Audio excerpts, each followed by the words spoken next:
Bismillahirrahmanirrahim. Bismillahirrahmanirrahim.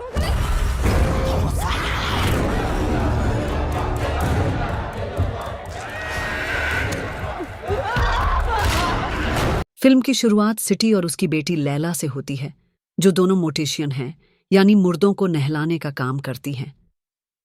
इस समय भी ये दोनों यही काम कर रही थीं, लेकिन लैला बहुत ज्यादा डर रही थी क्योंकि इस समय जो महिला इनके सामने मरी हुई थी, उसकी बॉडी पर बहुत ही अजीब और डरावने कट्स थे। उसके मुंह पर भी बहुत गहरा जख्म था। उसके चेहरे और कमर की हालत बहुत खराब थी। जैसे ही वे लोग उसके ऊपर पानी डालते हैं, एक बहुत अजीब घटना होती है। उस मरी हुई औरत की आंखें अचानक खुल जाती हैं और फिर सीन यहीं कट होकर हमें कुछ समय पहले का दृश्य दिखाता है। ये सब लोग मिस एदा के घर पार्टी में थे, जिन्होंने अपने बेटे की बर्थडे पार्टी रखी थी। इसी पार्टी में सिटी और उसकी सारी दोस्तें भी आई हुई थीं। सब काफी परेशान दिख रही थीं। इन सभी के हस्बैंड्स इन्हें छोड़ चुके थे, सिवाय टेरी के, जिसकी अब भी शादी नहीं हुई थी। खैर, ये लोग पार्टी एंजॉय करते हैं और इसके बाद वापस आ जाते हैं। पूरी पार्टी में भी सिटी खामोश थी और घर आते समय भी उसकी परेशानी उसकी बेटी लैला को साफ नजर आ रही थी। लैला को उनकी ये नौकरी पसंद नहीं थी। वो एक मेकअप आर्टिस्ट बनना चाहती थी, लेकिन सिटी उसे समझाती है कि इस काम में बहुत इज्जत है और हर कोई ये काम नहीं कर सकता। घर आकर सिटी प्रेयर करने के लिए खड़ी हो जाती है। पता नहीं क्यों, पिछले कुछ दिनों से उसे बहुत डर लगने लगा था। जैसे ही उसने प्रेयर शुरू की, उसे ऐसा लगा जैसे कोई स्पिरिट उसके पीछे प्रेयर पढ़ रही हो। डरते हुए उसने प्रेयर बंद कर दी। तभी गांव में अनाउंसमेंट होती है कि मिस एदा मर चुकी हैं। अभी अभी तो वो उनकी पार्टी से आई थी। सिटी जल्दी से तैयार होकर उनकी बॉडी को वॉश करने चली जाती है, जबकि लैला घर पर ही रहती है।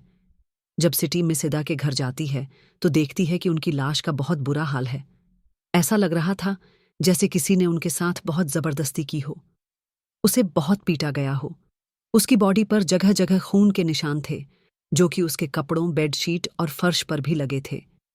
सिटी उस बॉडी को नहलाकर घर वापस आ जाती है, जहां लैला और उसका बेटा आरिफ घर की टूटी छत से टपकते पानी को कंट्रोल करने की कोशिश कर रहे थे।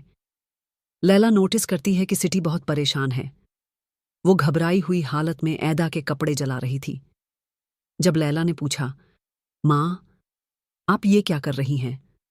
तो सिटी ने जवाब दिया कि मरे हुए लोगों की चीजों को जला देना चाहिए। लैला ने हाँ में सिर हिलाते हुए कहा, ठीक है, आप अंदर जाइए, ये काम मैं कर लेती हूं। कपड़ों को जलाते हुए उसे उनमें से एक फटी हुई तस्वीर मिलती है, जिसमें उसकी माँ सिटी भी खड़ी थी। अब घर में सिटी के साथ और भी अजीब घटनाएं होने लगी थीं। जब वह बेड पर लेटी हुई थी तो उसे लगा कि लैला आकर उसके पास लेटी है। उसने लैला से पूछा, क्या तुमने दरवाजा बंद किया? लेकिन जैसे ही उसने पीछे मुड़कर देखा, वहां कोई नहीं था। इसके बाद सिटी वॉशरूम में जाती है और शीशे में उसे खुद की जगह अपनी आत्मा नजर आती है। ये देखकर वह जोर से चीख पड़ती है। खैर, सब सो रहे थे, वह भी आकर लेट जाती है। आधी रात में एक बहुत ही भयानक साया उनके रूम में आता है। यह साया बहुत बड़ा था और किसी डरावनी एंटिटी जैसा लग रहा था। साया आते ही सिटी की आंख खुल जाती है और इससे पहले कि वह कुछ समझ पाती, वह साया उसका गला दबा देता है। सीन कट होता है। सुबह जब लैला उठती है तो सिटी को बहुत बुरी हालत में मरा हुआ पाती है। चारों तरफ खून ही खून था और सिटी अब मर चुकी थी। यह उसी रात वाले साए का काम था। अपनी मां की अचानक मौत से लैला और आरिफ पूरी तरह टूट चुके थे।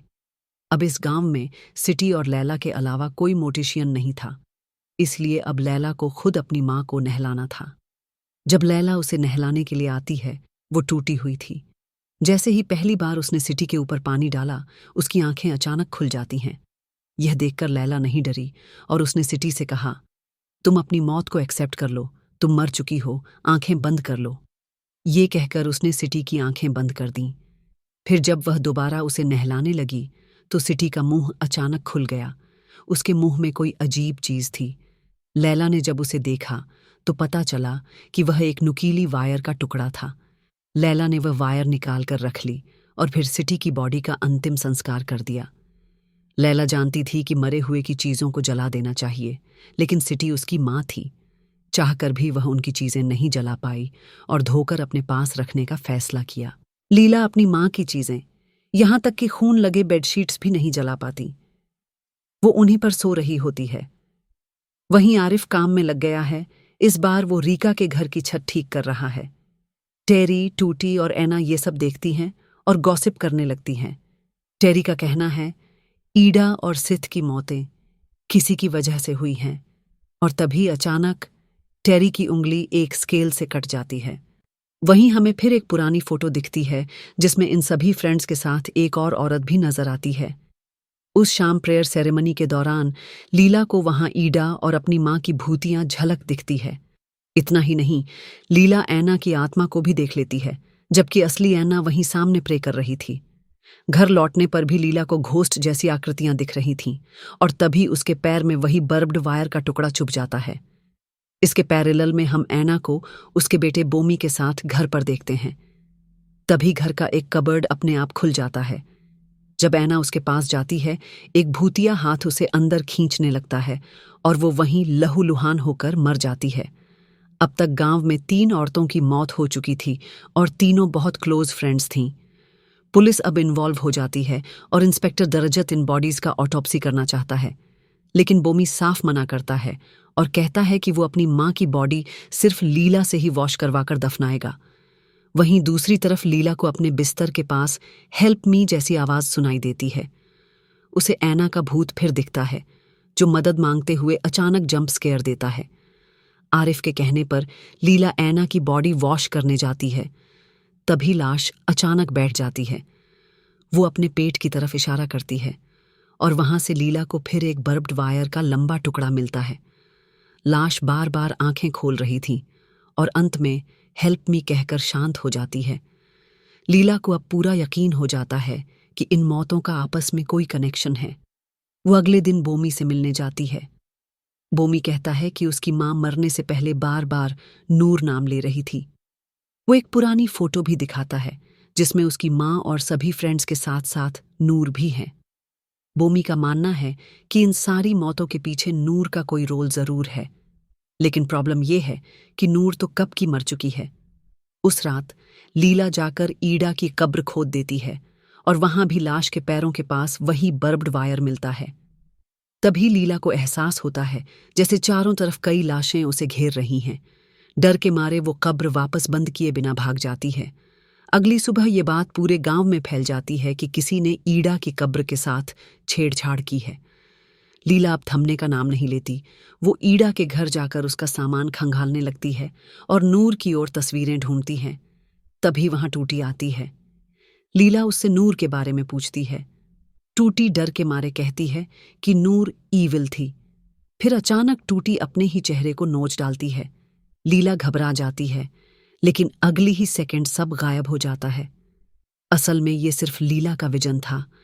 असली टूटी तो अब वहां आती है और कहती है कि उसे वहां से चले जाना चाहिए। जब लीला घर पहुंचती है, वो देखती है कि आरिफ को उसका जमीन खोदने वाला टूल मिल गया है, यानी उसे पता चल चुका है कि ईडा की कब्र लीला ने ही खोदी थी। आरिफ उसे समझाता है कि उसे ये सब बंद कर देना चाहिए, लेकिन लीला उसे बर्ब्ड वायर के सारे टुकड़े दिखाकर बताती है कि इन मौतों का आपस में कोई कनेक्शन है, ये किसी तरह का कर्ज है। बाहर से टेरी उनकी बातचीत आधा अधूरा सुन लेती है और कुछ ही देर में पूरे गांव में अफवाह फैला देती है कि ये सब नूर नाम की औरत के कर्ज की वजह से हो रहा है। गांव की औरतें अब गॉसिप करने लगती हैं कि नूर नाम की औरत पहले गांव में रहती थी, जो बाकी औरतों के हस्बैंड को सेड्यूस कर लेती थी। रिक्का इस पर रिएक्ट करती है। अगर कोई आदमी अपनी बीवी को धोखा देता है तो ब्लेम औरत को नहीं, उस आदमी को करना चाहिए। उसी रात लीला टेरी को जाकर कहती है कि तुमने बिना सोचे समझे गांव में कर्ज की बात फैला दी, जो बिल्कुल गलत है। टेरी गुस्से में उस पर भड़क जाती है। तभी पुलिसमैन दरजत आकर दोनों को रोकता है। दरजत कहता है कि नूर इसी गांव की रहने वाली थी और उसकी एक बेटी भी थी। नूर तो मर चुकी है, लेकिन उसकी बेटी आज लीला की उम्र की होनी चाहिए, इसलिए कत्लों में नूर का नाम बिना सबूत के घसीटना ठीक नहीं। वो लीला से कहता है कि अगर तुम्हारे पास कोई जानकारी है तो मुझे दो। दरजत के जाने के बाद हम टेरी को अचानक पजेस्ट होते देखते हैं। उसके शरीर में कभी नूर की आत्मा आती है तो कभी उन औरतों की जो मारी गई थीं।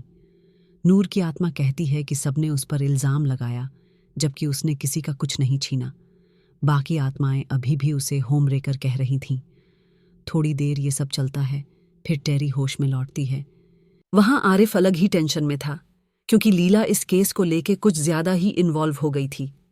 वो बाप डिवोर्स के टुकड़े इकट्ठा कर रही थी, नूर की पुरानी फोटोज लगाकर कनेक्शन ढूंढने की कोशिश कर रही थी। यहां तक कि उन लेडीज के फ्रेंड ग्रुप की भी कई तस्वीरें उसके पास थीं। आरिफ का कहना था, लीला को अब ये सब छोड़ देना चाहिए, लेकिन लीला मानने को तैयार नहीं थी। उसका कहना था, मेरी माँ अपनी मर्जी से नहीं मरी, उसे मारा गया है। क्या मुझे हक नहीं कि मैं सच तक पहुंचूं? दोनों थोड़े इमोशनल होते हैं, पर कोई भी अपने पॉइंट से पीछे नहीं हटता। रात में जब लीला सो रही होती है, तभी एक स्पिरिट उनके घर की छत से अंदर आती है और बिल्कुल वैसे ही लीला पर अटैक करती है जैसे कभी सी पर हुआ था। लीला की मौत का सीन काफी डरावना होता है, जनाजा उठता है, लेकिन तभी उसकी आंख खुलती है। सब कुछ एक नाइटमेयर था। इस झटके के बाद लीला सीधा पहुंचती है रीका के घर। वहां फर्श के नीचे छुपाकर रखी गई कुछ फोटोज और राइटिंग्स मिलती हैं और लीला को सच का अंदाजा हो जाता है। नूर की बेटी और कोई नहीं बल्कि खुद रीका है। लीला बिना वक्त गंवाए टेरी के पास जाती है। उधर नूर की आत्मा टूटी पर हमला करती है और उसे बेरहमी से मार देती है, बार्ड वायर को उसकी आंख में डालकर। टेरी के घर में लीला को सबके घोंसली वर्जन दिखते हैं, जो कुछ न कुछ बोल रहे होते हैं। वो टूटी का भूत भी देखती है और समझ जाती है कि टूटी भी मर चुकी है। जब लीला टूटी की बॉडी वॉश कर रही होती है, तभी टूटी उठकर बैठ जाती है और उसके मुंह से बाप डिवोर्स बाहर निकलता है। ये देखकर लीला पूरी तरह शॉक हो जाती है। इसके बाद नूर की आत्मा और बाकी मरी हुई औरतों की आत्माएं उसे घेर लेती हैं, सब कुछ बोल रही होती हैं। लीला परेशान हो जाती है। उसे दिखता है जैसे वो खुद बार्ड वायर से खुद को चौक कर रही है। असलियत में वो जमीन पर गिर के तड़प रही थी। पुलिस वाला दरजत आता है, जो इस बार पोस्टमार्टम जरूर करेगा, क्योंकि टूटी का कोई परिवार नहीं बचा। वो लीला को होश में लाता है। लीला सीधा रीका को ब्लेम करती है। ये वही है, नूर की बेटी, और यही सबको मार रही है। रीका सबके सामने आती है और सिर्फ इतना कहती है, ये पाप मेरा नहीं है, तुम इसे अपने ऊपर मत लो, और वहां से चली जाती है। तभी बाकी लेडीज अजीब तरीके से चिल्लाते हुए गिरने लगती हैं, मानो सबको एक साथ कुछ हो गया हो। गांव की सारी महिलाएं अब मानने लगती हैं कि रीका ही ईविल है। सब कुछ उसी की वजह से हो रहा था, इसलिए ये औरतें बेकाबू हो गईं। वो रीटा के घर में घुसीं और बालों से पकड़कर उसे खींचते हुए बाहर निकाल लिया। बाहर निकलते ही रीटा चीख कर कहती है, तुम लोगों को मेरी मॉम को दी गई तकलीफ की ही सजा मिल रही है। और सीन चला जाता है फ्लैशबैक में। हमें दिखाया जाता है कि असल में नूर के साथ क्या हुआ था। असल में सिटी, ऐदा और उनके ग्रुप की सारी लड़कियों के पति नूर के पीछे पागल हो गए थे। नूर की वजह से ही उन औरतों के पतियों ने उन्हें छोड़ दिया था। लेकिन अपने पतियों को दोष देने के बजाय इन औरतों ने नूर को ही बुरा भला कहना शुरू कर दिया। उन्होंने नूर को घसीटते हुए घर से बाहर निकाला, नुकीली वायर से बांधा और बेरहमी से टॉर्चर किया। बहुत मारा उसे। इस टॉर्चर में सबसे आगे थी सिटी की माँ, ऐदा, और वही औरतें जो अब मर चुकी थीं। नूर की आत्मा बदले की आग में जल रही थी, इसलिए उसने भी मरने के बाद बदला लिया। वो उन्हीं नुकीली वायरों से उन्हीं औरतों को खत्म करती गई, क्योंकि उसे भी उन्हीं तारों से मारा गया था। सीन दोबारा प्रेजेंट में आता है। अब रीटा सबके सामने खड़ी थी, जुनून में डूबी हुई। वो बोलती है, मैं अपनी माँ की मौत का बदला नहीं ले पाई, लेकिन अच्छा हुआ कि मेरी माँ ने मरने के बाद तुम सब लोगों से अपना बदला खुद ले लिया। ये सुनते ही औरतें फिर से रीटा को मारने लगती हैं। लैला दूर खड़ी ये सब देख रही होती है और तभी उसकी मरी हुई मॉम की आत्मा उसके पास आती है। वो लैला से कहती है, बस करो। लैला समझ जाती है कि ये सब जो हो रहा है गलत है। रीटा को मार देने से कुछ नहीं बदलेगा। वो औरतों को रोकने जाती है, लेकिन औरतें उसे भी रीटा के साथ मारने लगती हैं। ये देखकर लैला का भाई उसे बचाने आता है, लेकिन एक औरत का डंडा उसके सिर पर लगता है।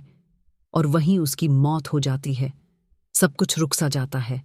औरतों को अब एहसास होता है कि उन्होंने जो किया वो बहुत गलत था, लेकिन अब बहुत देर हो चुकी थी। रीटा भी मर चुकी थी। अब लैला अकेली रह गई थी। वो रीटा को नहीं बचा सकी और उसका भाई भी चला गया। सीन कट होता है। हमें दिखाया जाता है कि लैला अब भी मशीन का ही काम करती है, यानी मरे हुए लोगों को नहलाना। आज जब वो एक औरत को नहला रही थी तो उसकी बॉडी से एक पिन निकलती है। लैला समझ जाती है ये औरत भी उस श्राप का हिस्सा है और ये श्राप रीटा ने दिया है। रीटा अब अपनी मां की तरह मरकर भी उन औरतों से बदला ले रही है जिन्होंने उसे मारा था, क्योंकि ड्रॉ से इन औरतों ने रीटा को मारा था और पिन्स उसी ड्रॉ में थीं। अब रीटा उन्हीं पिन्स को उन औरतों की लाशों पर छोड़कर जा रही थी। और बस यही दिखाते हुए ये मूवी यहीं खत्म हो जाती है। अगर ये कहानी दिल को छू गई हो तो फैक्ट्स फ्रीक्स को सब्सक्राइब करें, क्योंकि यहाँ डर सिर्फ कहानी नहीं, हकीकत है।